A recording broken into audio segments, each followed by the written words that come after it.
Faith's old friend. Old Mr. Cardwell admired the coin, but was not quite so much impressed as Faith considered he ought to be. He rang the bell for his servant, and told him to bring a small cabinet.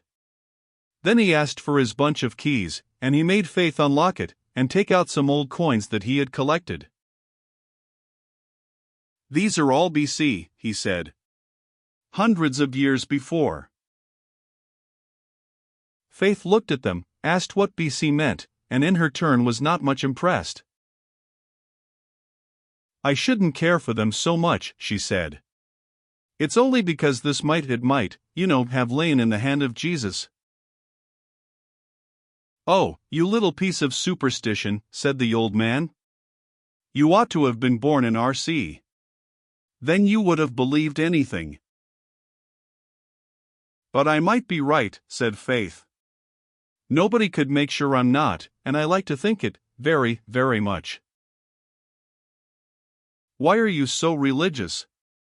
Is it the way in your family? Children aren't as a rule. What makes you such a little sobersides?" Faith shook her curls. "I can't tell you," she said, "but I don't feel sober when I come to see you. I feel I could dance for joy, and I don't think I'm religious. We're pretty naughty, as a rule." Then she put her coin back carefully in its box. "I think the children who lived in the Bible time when Jesus Christ went about their villages were the most fortunate children in the world." There was a pause in their conversation. Then her little face brightened. "But I suppose we're fortunate, too, for we have the Comforter going about with us in the world now." "Ah," said old Mr. Cardwell, "I thought you would start that hare again. How's the old shepherd? Seen him lately?" "Yes, one day last week.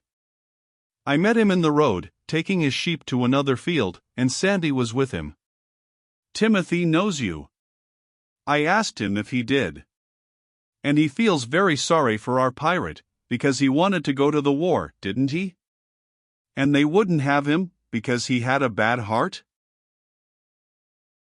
That was the way of it. Bad luck has been in this house for 20 years, ever since I lost my wife. "Did she die?" Faith asked with interest. "Yes, caught a cold and died after 3 days' illness. Everything went wrong after that." "You must have felt just like the disciples did," said Faith thoughtfully. The old man did not reply. A shadow had come across his face, but there was a softer look in his eyes as he thought about the wife he had adored. "Me and Timothy sat down in a field together under a tree," went on Faith, while he ate his dinner. "He had some cold bacon and bread. It was very nice, I tasted it. And then he told me the story of the disciples. You see, it was simply awful for them when Jesus went away from them like your wife did. Shall I tell you what Timothy told me?" "Oh, yes, tell me anything you like." "You see, they thought all along Jesus wouldn't die. They wouldn't and couldn't believe it when he told them he was going away from them. And they hoped to the last he wouldn't die, and then he did. It was awful black and dark, and no good to live anymore, they thought. Timothy said they'd always told Jesus all their troubles, and he had understood, and they'd loved him so, and they'd followed and lived with him, and when he was silent and dead their hearts nearly broke. Timothy says they felt what we feel when one we love best dies. You felt like that about your wife, didn't you? I almost wished when Timothy was talking that I had somebody I loved very much who died. But I did know a little girl at our school in London who died, and we cried a good deal, because she was in my class, and she came to tea once, and I was sorry after that I didn't let her have one of my doll's hats. She asked for it, I remember." Faith paused for breath, her thoughts had flown away on another track. The invalid looked at her with some amusement in his eyes. Then she returned to the subject of Timothy's conversation. Well, just before their hearts quite broke, Jesus rose out of his grave on Easter Sunday, and then they were most joyful again. And he often came and talked to them, but then came another dreadful disappointment. He went away from them for good and all, and never came back again. And he hasn't come yet, though he will one day. Faith paused. Of course you know all this, don't you? Because it's in the Bible, but Timothy makes it quite real when he tells it. Shall I go on? The best part is just coming. Go on. I'm listening. Well, they were told by angels when Jesus went up to heaven that the Comforter was coming to them, and they must just pray and wait for him. And then one wonderful day they were all together, and there was a rushing mighty wind, and the Comforter came. Faith's eyes were big now with delight and awe. She waved her small hands in the air in her excitement. He came right on them and into them, and they dried their tears and never cried again, and they found they could do anything they wanted now, and weren't afraid of the wicked Jews or of death, or any of the fearful things that come into the world to make us unhappy and sad. And then they began to see that what Jesus said was quite true. The Comforter went about with them everywhere and kept them good and happy, and made them remember every single word Jesus had ever said to them. And they lived happy ever after till they died, and then the Comforter carried them up to heaven, and they've been there ever since. Isn't that a beautiful ending? Old Mr. Cardwell gazed at the child's shining face and was speechless for a minute, then he said, "But you don't think that the same thing happens to us?" Timothy says it does, really it does. And everybody who feels when they've got their dear soldiers dying and leaving them that they can never be happy again, are making a little mistake. Because the Comforter is only too glad to come and make it up to them, and dry their tears and make them quite happy again. I asked Timothy if we all heard the wind when the Comforter came. He says he comes very gently now.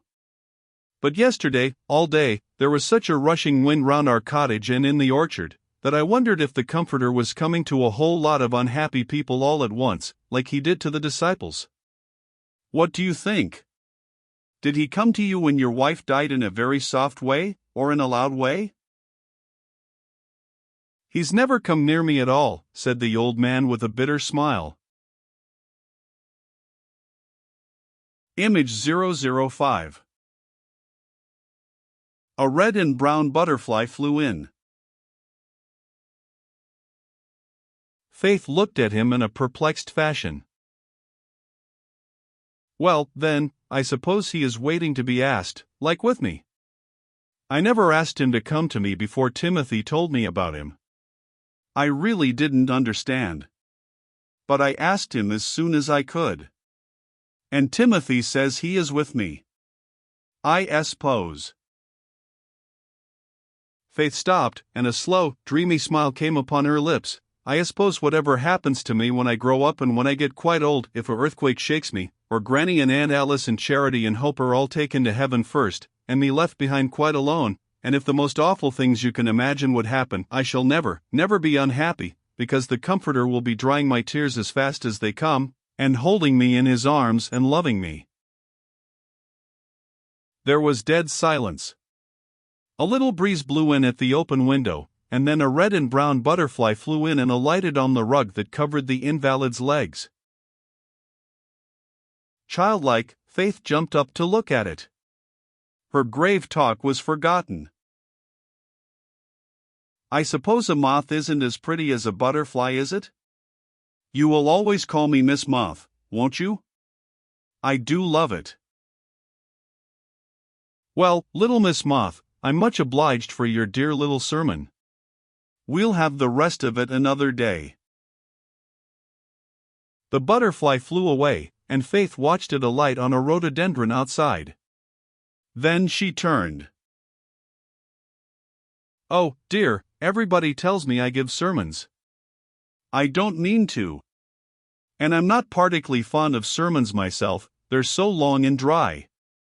But I do love talking about the comforter. Charity and Hope won't listen, they say they don't want any comfort at all. I suppose if you're never unhappy you don't. But they do get miserable sometimes. She stopped. Tea was being brought in, and she had the supreme joy of handling the silver teapot, and pouring out cups of tea for herself and the old man. She chattered away now of the cottage, and of the village, and of all that she and her sisters meant to do in the summer holidays, and when the time came for her to go, she parted from her old friend with real regret. But she was made happy by the invitation to come and spend every Saturday afternoon with him. And when she got home her tongue went fast. Charity told her that she would get sick and tired of the old invalid before long. It's only because he's new. After 2 or 3 weeks you'll feel quite dull, and won't want to go any more. I shall always want to go, said Faith emphatically. He talks nearly as nice as Timothy, only different, but they both talk to me in an understanding way. Charity laughed. It isn't very hard to understand you, she said. Faith colored and crept away with her feelings a little hurt. Hope came after her. Never mind, Faith. Let's come and put Rose and Violet to bed. They're up in the apple tree. Charity is always saying nasty things, but she doesn't mean them. But she says you're trying to get religious like the children in books. And that's priggy, you know. I'm sure I don't mean to be, said Faith disconsolately. But she cheered up when they were out in the sunny orchard, and the putting of the dolls to bed was a serious business, and occupied her time and thoughts. Faith had been going to the Towers for 2 or 3 weeks, when one Saturday afternoon she arrived home in a state of the greatest excitement, bearing a covered basket in her arms. "Oh, Aunt Alice," she cried, as she met her aunt at the door, "I have the loveliest, darlingest little black and white puppy, and he's all my own. Mr. Cardwell gave him to me. We were looking out of the window at his mother rolling him over and over, and there were 3 more, one yellow and brown, and the other all black and—" "Stop, stop. Not quite so fast," said Aunt Alice. "I don't want to disappoint you, but we cannot keep dogs here, and you should not have brought him before asking leave first." "But Mr. Cardwell gave him to me, he really did." "Yes, very kind of him, but I can't let you have a dog. There are many reasons against it." Aunt Alice walked down to the gate and asked the groom to wait. He had as usual brought Faith back in the dog-cart. Faith stood hugging her basket with scarlet cheeks and excited eyes. Charity and Hope besought her to open the basket. She did so. "Oh, I must keep him," she cried. I must. Aunt Alice wouldn't be so cruel. He's such a darling. He licked my face and fingers with his dear little pink tongue." The puppy looked at the 3 little faces anxiously bending over him, and gave a feeble squeak of approval. Aunt Alice came hurriedly into the cottage and sat down at her desk to write a note. The children looking at her felt the puppy's fate was sealed, and Faith burst into a flood of tears.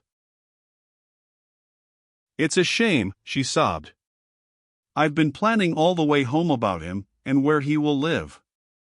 There's an old tub in the yard, and I will go without some of my breakfast and dinner so as to give him some." "Yes, we all will," said Charity eagerly. "I'm sure Granny would let us keep him. I'll run and ask her." But Granny was out, and Aunt Alice was quite determined.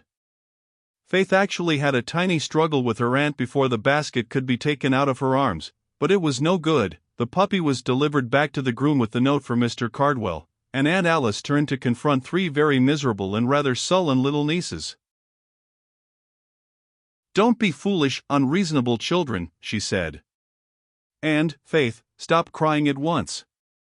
We are not well enough off to start keeping a dog in these war times. The license would be expensive to begin with, and we want every crumb of food ourselves. I have to keep a cat because of the mice, and I can't have another animal to feed as well. It was very kind of Mr. Cardwell, but I have explained to him that we never have kept dogs, and cannot begin it now. Granny would be quite of the same opinion as myself. It was only the other day she refused the offer of a spaniel from Sir George. Faith rushed away out into the orchard, sobbing her heart out. There was a thick hedge at the bottom of it, and here behind his old apple tree out of sight of the house she cried most bitterly. It was a grievous disappointment to her. She could not follow her aunt's reasons, and thought she was cross and unkind to act so. Aunt Alice might understand, she doesn't care a bit, she's always being cross now. Oh, my darling puppy. It's cruel to take you away. As the tears fell fast, recollection came to her. Was there any need to go on crying so? Was not the comforter close by? I don't want to stop crying, she sobbed to herself. I've a right to cry. Aunt Alice has made me cry, and she doesn't care a bit. She's horrid and unkind. No, I really don't want the comforter at all. I want to cry. And so, with more anger than sorrow in her little heart, she sobbed on. When supper time came, Charity came to hunt for her, and brought her indoors with a tear-stained face. Aunt Alice took no notice of her unhappiness, but talked very cheerfully about taking them all out on an expedition in a few days' time. I have heard of a place where some wild strawberries grow, and we will take our dinner with us and bring home as many as we can carry. I have told Miss Vale that she must give you a whole holiday. Charity and Hope clapped their hands, but Faith did not even smile. Her granny spoke to her lovingly before she went to bed, but she made little response. Aunt Alice told her not to be sulky, and that made her feel worse. When she went upstairs to bed, she felt she was the most ill-used little girl in all the world. But when she knelt down to say her prayers, better thoughts began to come to her. I did think I should never feel unhappy again because of the comforter, she thought. I suppose he has gone away quite disgusted with me. I don't feel him near me now. I just feel angry still, because I'm so disappointed. And I don't care about the strawberries a bit. I wanted the puppy. But nobody cares. Even Charity and Hope, who seem to want him, have quite forgotten all about him now, and they laugh and talk and think me silly not to laugh too.